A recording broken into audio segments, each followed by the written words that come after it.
Concernant la part génétique, alors là, du coup, c'est ce qui est le plus intéressant sur l'autisme. La part génétique, vous allez voir, c'est une grosse fourchette. La part génétique de variabilité de l'autisme, c'est entre 40 et 90%. Donc c'est assez énorme. Il y a à peu près 100 gènes qui sont impliqués. Alors, est-ce que c'est beaucoup 100 gènes? Peut-être pas. J'ai fait une vidéo sur la dépression, il y avait aussi à peu près 100 gènes impliqués. Euh, le fait est que globalement, toutes ces maladies-là ont beaucoup de gènes impliqués. Et on commence de mieux en mieux à les connaître, même si les recherches sont encore un petit peu difficiles à faire dessus. Il y a aussi toute une question sur la particularité de l'autisme, parce que en fait, la plupart des gènes impliqués dans l'autisme sont aussi des gènes impliqués dans la dépression, sont aussi des gènes impliqués dans la schizophrénie, sont aussi des gènes impliqués dans la bipolarité. Et donc une des questions actuelles à se poser sur la recherche sur l'autisme, c'est comment, à partir de gènes semblables, on peut arriver à des phénotypes, des maladies ou des troubles aussi différents dans leur phénotype, dans ce qui est observable, dans ce qui se passe chez les patients malades, alors que globalement, dans la génétique à la base, c'est un peu la même chose. On ne comprend pas très bien. Par contre, ce qu'on sait, alors il y a toute une partie sur tout ce qui est codage des protéines et de ce qui se passe très exactement dans le cerveau que j'ai pas très bien compris parce que je travaille pas en neuro et puis je suis pas médecin, donc il y a tout un tas de choses que je comprends pas très bien. Moi, je suis plutôt dans la psychologie sociale. Par contre, ce que j'ai compris, c'est à la fois que l'autisme, les gènes de l'autisme sont impliqués principalement dans la formation des synapses, donc des connexions entre les neurones, et le fonctionnement de ces synapses. Donc il y a un truc qui se passe, un problème qui se passe à ce niveau-là. Je ne pourrais pas vous en dire plus. Par contre, ça veut dire, et ça c'est la conclusion en fait de cette partie, et c'est là que c'est vraiment le plus important, que à partir du moment où on a compris très exactement quel gène va coder pour l'autisme, on sera capable de faire des thérapies génétiques pour soigner l'autisme avant même qu'il ne se développe in utero. Donc une des grosses recherches qui est faite actuellement principalement sur des modèles animaux, c'est de pouvoir faire des bébés animaux autistes et de pouvoir traiter génétiquement donc les gènes in utero pour voir si une fois que ces bébés animaux sont nés, ils développent ou pas l'autisme. Et a priori ça marche dans les modèles animaux et on espère que ça marchera, je l'espère assez rapidement, sur des modèles humains. Donc ça c'est vraiment quelque chose de très important, c'est qu'en fait a priori dans pas trop longtemps, si tout se passe bien, on pourra soigner l'autisme avant même que l'enfant autiste naisse. En tout cas c'est ce qu'on souhaite.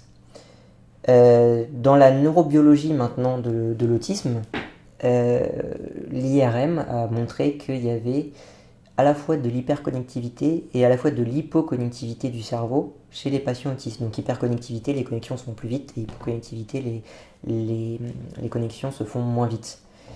Ce qui explique l'étude, c'est que moi personnellement j'ai beaucoup de mal avec les idées d'IRM et d'EEG. La plupart des études avec des IRM et des EEG se font avec très peu de patients. Beaucoup trop pour pouvoir détecter des choses aussi subtiles que des changements dans le cerveau, notamment parce qu'on a tous des cerveaux relativement différents.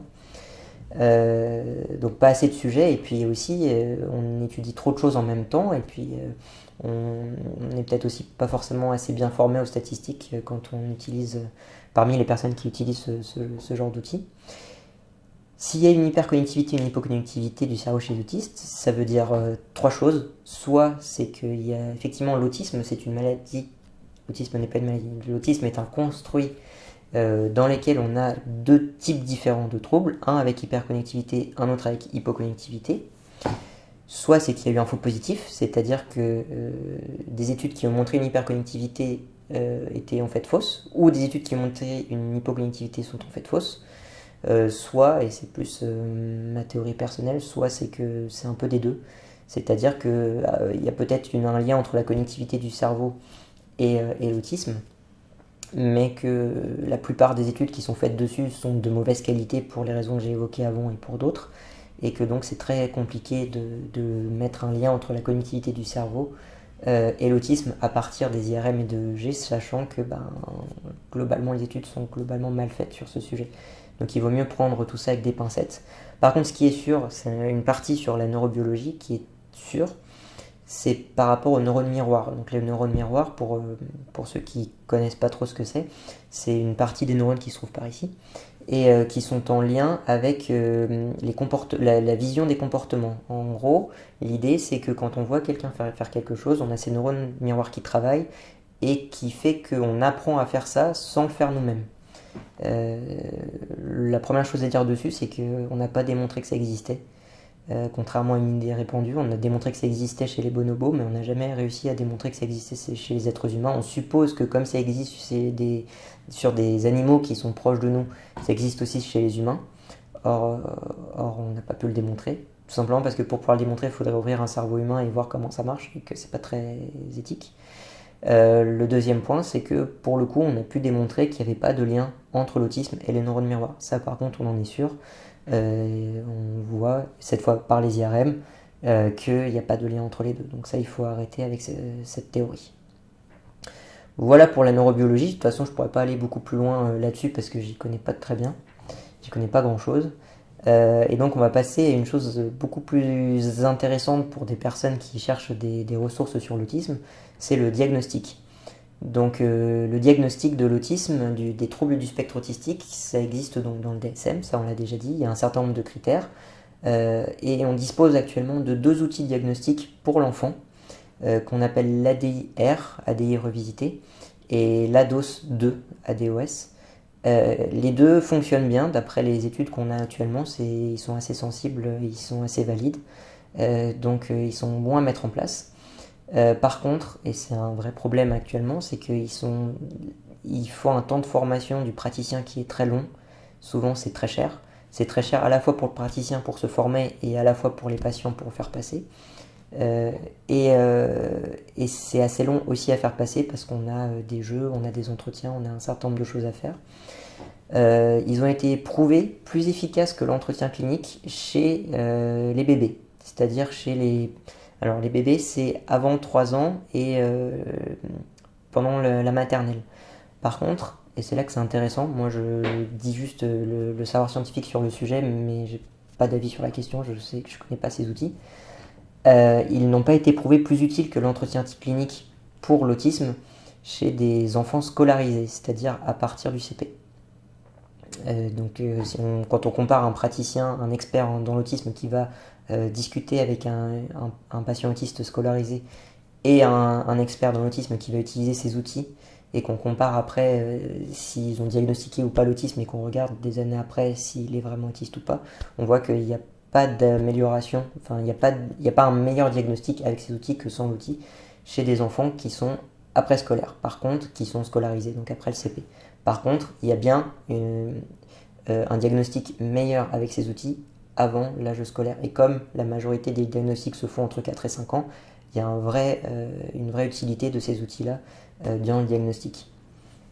Le deuxième point qui est très important quand on parle de diagnostic, c'est de parler de dépistage. Il y a un débat actuellement aux États-Unis sur est-ce qu'il ne faudrait pas faire un dépistage universel de l'autisme, c'est-à-dire qu'il y a des personnes qui viennent voir les enfants très tôt dans leur développement pour prendre en charge l'autisme le plus tôt possible. Moi j'ai pas trop d'avis sur le sujet parce qu'encore une fois j'ai pas assez d'informations et je suis pas assez touché pour en avoir. Par contre je voulais quand même vous donner quelques indications. Sur ces indications, c'est que si un enfant a un parent autiste, donc un parent pas père et mère, ça peut être un oncle, ça peut être une tante, ça peut être un frère, etc. Il a lui-même 20% de chance d'être autiste, donc c'est quand même quelque chose d'assez énorme.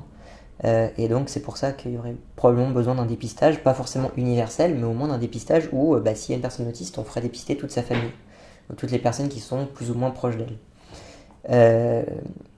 Le deuxième point, c'est que la moyenne du diagnostic d'autisme est entre 4 et 5 ans, ce qui montre effectivement l'intérêt d'avoir les outils comme l'ADIR et l'ADOS, mais que, et c'est là où c'est très important, c'est que le dépistage est entre 4 et 5 ans, le diagnostic est entre 4 et 5 ans, mais que les premiers troubles annoncés par les parents se fait environ vers l'âge de 2 ans.